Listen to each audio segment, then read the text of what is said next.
Alright, this is just going to be a short video here. I see this quote everywhere. You know, the quote from the Bible where we're going to throw our gold and silver into the streets. And nobody's commented on it. I'm going to explain this right now, and you give this to everybody that owns gold and silver, as well as all these haters that keep posting this quote.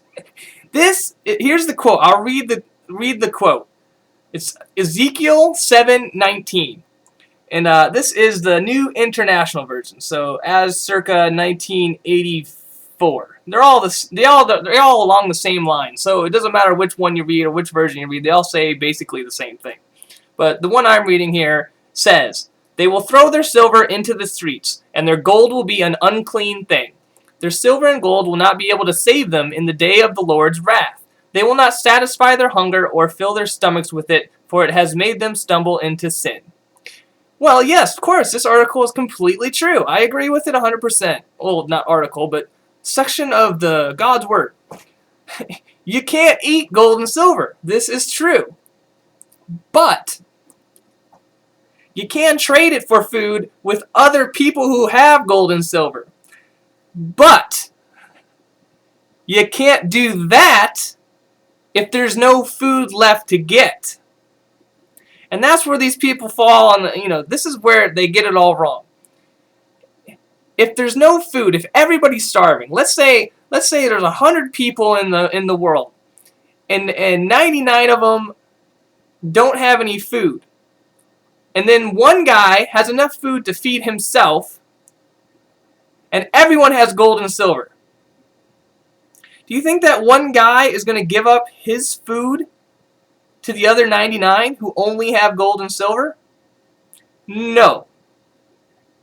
So my point is, if these end times are coming, or whatever you want to believe here, in bad times or good times, it's always advisable to have a nice rotating stock of food. Now, gold and silver can save you financially, but it can't save you from not having any water or any food if the stores are completely empty and your neighbors don't have any. What are you going to do then? So, look up the Mormon religion. I'm not Mormon, but there's a lot of Mormons in eastern Mesa, Arizona, close to where I live. There's tons of Mormons like everywhere, and they have huge orange groves. And I don't know what else they do. Lemons and grapefruits and all kinds of other citrus stuff. So, if worse comes to worse, I can go take a bunch of the Mormons' fruit.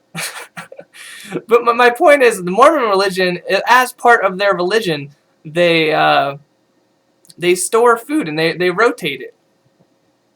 So they rotate their food, and then they're saved when stuff like this happens. So stop posting that Ezekiel 7:19 for all you people out there. Stop posting it unless you understand what it means. So buy silver, buy food, make sure you have a water source, and add some other things to that list like toilet paper. Because if you eat food, you're gonna shit. So you got to be able to wipe your ass with something. And your toilet might not work, so you need like a bucket to put it in or something. You can just, to start with, you can have your foods in some buckets, and then once you eat the food, you can shit in the bucket and wipe your ass with the toilet paper. Or you could just use US dollars if you got enough of them. That's another idea. Just, write down the things that you need and just have them.